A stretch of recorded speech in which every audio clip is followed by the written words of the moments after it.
अस्सलाम वालेकुम नाजरीन, उम्मीद है आप खैरियत से होंगे। दोस्तों, आप सब जानते हैं कि हमारे मुआशरे में अगर कोई इख्तलाफात होते हैं, कोई तनाज़ा होता है, कोई डिस्प्यूट होता है, तो हम सब रुख करते हैं दारुल क़ज़ा का, इमारत शरिया का, जहाँ हमारे तनाज़ात का फ़ैसला होता है, हमारे डिस्प्यूट को दूर किया जाता है। लेकिन बड़े अफ़सोस की बात है कि वही इमारत शरिया आज ख़ुद तनाज़ा का शिकार हो गया है, डिस्प्यूट का शिकार हो गया है। अब आप ये देखिए कि हमारे मसले को हल करने के लिए, हल करवाने के लिए हम पहुंचते थे वहां, लेकिन जब उनके अंदर तनाज़ा हुआ तो वो कहां जा रहे हैं। इमारत शरिया के नए अमीर शरीयत का मामला हो रहा है। मौलाना अहमद वली फैसल रहमानी साहब, जो अभी 8वें अमीर शरीयत हैं ऑलरेडी, तो उनको चैलेंज कर रहे हैं मौलाना अनीसुर रहमान कासमी साहब। और अनीसुर रहमान कासमी साहब का कहना है कि हकीकी अमीर शरीयत मैं हूं। मौलाना अहमद वली फैसल रहमानी साहब अपने आप को हकीकी अमीर शरीयत कह रहे हैं। ये डिस्प्यूट था, क्या ये मुमकिन नहीं था कि इस डिस्प्यूट को ख़त्म करने के लिए पूरे मुल्क के उलमा जमा होते, बैठते, ये लोग भी उनको अपना बड़ा मानते, फैसल मानते किसी एक आलिम दीन को जो सबसे ज़्यादा उम्र दराज होता, सबसे ज़्यादा तकवा तहारत वाला होता, सबसे ज़्यादा इल्म वाला होता, जिसके पारसाई की कस्में लोग खाते हैं, उनको फैसल माना जाता और वो फैसला कर देते, दोनों के बीच में मुआहदा कर देते, एक एग्रीमेंट हो जाता जिससे उम्मत इस तरीके के फितने से बच पाती। क्या ये मुमकिन नहीं था? लेकिन ऐसा नहीं हो सका और बहुत ही अफसोस के साथ कहना पड़ रहा है कि FIR दोनों लोगों ने एक दूसरे के खिलाफ, यानी कि अहमद वली फैसल रहमानी साहब ने भी फुलवारी शरीफ थाने में मौलाना अनीसुर रहमान साहब के खिलाफ FIR किया और मौलाना अनीसुर रहमान साहब ने मौलाना अहमद वली फैसल रहमानी साहब के खिलाफ फुलवारी शरीफ थाना में ही FIR किया। अब ये मामला थाने में चला गया, अदालत में जाएगा और जितनी जग हंसाई होगी हम उसका अंदाजा नहीं लगा सकते। हम लाख कहते रहे कि हमारा अंदरूनी मामला है, इसको बाहर सोशल मीडिया में नहीं डील किया जाए, लेकिन हुजूर, मैं बड़े अफसोस के साथ कह रहा हूं कि आज दुनिया बहुत छोटी हो गई है और सारी चीज़ें अया हो गई हैं। अगर हमारा कोई मामला हमारी चौखट से बाहर निकलता है तो फिर हमारा नहीं रह जाता, फिर सारी दुनिया की निगाहें उस पर आ जाती हैं। तो हमको ये देखना चाहिए कि आखिर ये नौबत क्यों आई, जब हमारे रहनुमा इस तरीके से कंफ्यूज्ड रहेंगे, तनाज़ा का शिकार रहेंगे, किसी मसले का हल नहीं निकाल पाएंगे चैन सुकून अमन के साथ, शांति के साथ, आपसी मेल मोहब्बत के साथ, तो फिर हम अवाम, हम लेमैन, हम बिल्कुल अदना किस्म के लाइल्म लोग, हम क्या करें? हम तो और कंफ्यूज्ड होंगे कि जब हमारे रहनुमाओं का ये हाल है तो हम क्या करें। मैं इसलिए बार बार मेरे अजीजों, मेरे बच्चों, मैं बार बार इसलिए जोर दे के कहता हूं कि बिल्कुल सादा लॉ नहीं रहने का है, सादा लॉ नहीं रहने का। जिंदगी से बहुत इबरत हासिल की जाती है। हम अक्सर करते कुछ नहीं है और अपने गोल्डन पास्ट को याद करते रहते हैं कि हम ऐसे थे, हमारे आबाओ अजदाद ऐसे थे और ये हुआ वो हुआ, साइंस में हमने ये कंट्रीब्यूशन दिया था, और हम नाम याद करते रहते हैं इब्न सीना का, ज़हरावी का, फाराबी का, राजी का। अच्छी बात है, अपने गोल्डन पास्ट पे फख्र करना चाहिए, लेकिन गोल्डन पास्ट से जो आज का तनज़ुल है, इस तनज़ुल के दौर तक हम क्यों पहुंचे, इसके लिए सिर्फ गोल्डन पास्ट पे फख्र नहीं करना है, बल्कि जो हमारी गलतियां हुई हैं मेरे बच्चों, उन गलतियों पर गौर भी करना पड़ता है, आत्मचिंतन करना पड़ता है कि आखिर हमसे क्या गलती हो गई, क्यों हम वहां से यहां चले आए। मैं आपको याद दिलाना चाहूंगा कि हम अगर एक बिल्कुल ब्लाइंडली किसी के पीछे चल देते हैं, बिल्कुल ब्लाइंडली, जरा सा अपना दिमाग नहीं लगाते हैं, तो क्या होता है। आपको याद होगा 15 अप्रैल 2018 दीन बचाओ देश बचाओ इस नाम पे एक रैली हुई थी। जबरदस्त गर्मी में, परेशानी में लाखों लोग एक आवाज पे गांधी मैदान पटना में जमा हो गए। कोई नज्म नहीं था, खाने पीने, भूखे प्यासे लोग वहां पे जमा रहे गर्मी में, धूप में।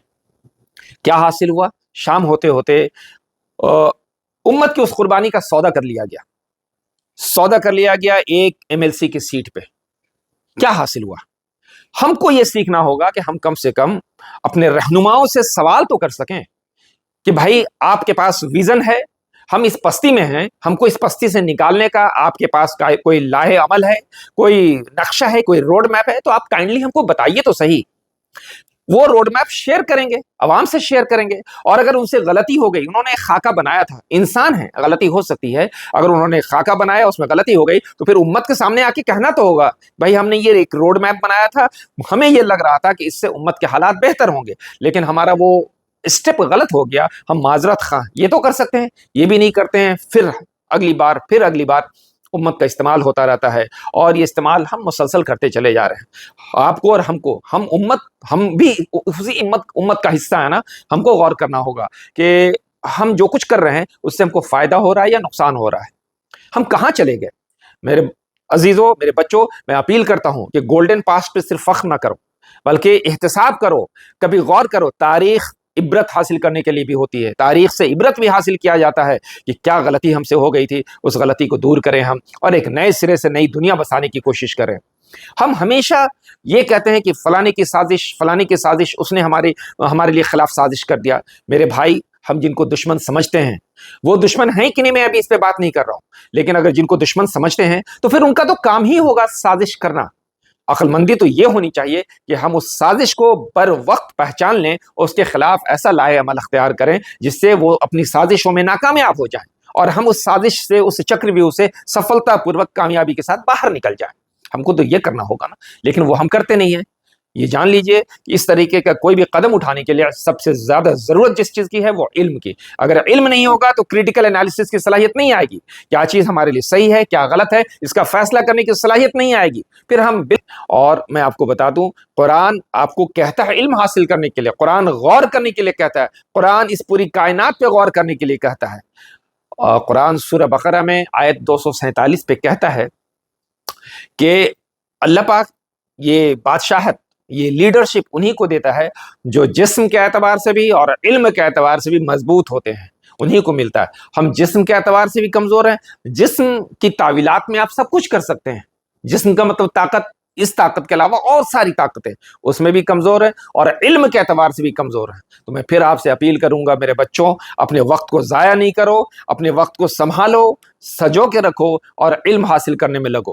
علم سارا کا سارا بہتر ہوتا ہے، فائدہ مند ہوتا ہے، لیکن عقل مندی یہ ہے کہ وہ علم حاصل کریں آج کا دور جس دور کا وہ علم ہو۔ مثلا آج زمانہ کمپیوٹر سائنس کا ہے، آج زمانہ آرٹیفیشل انٹیلیجنس کا ہے، تو ہم کو کوشش کرنی ہوگی کہ ہم اس فیلڈ میں جائیں، ہم کو کوشش کرنی ہوگی کہ ہم فزکس پڑھیں، کیمسٹری پڑھیں، میتھمیٹکس پڑھیں، ان ساری چیزوں کا علم حاصل کریں۔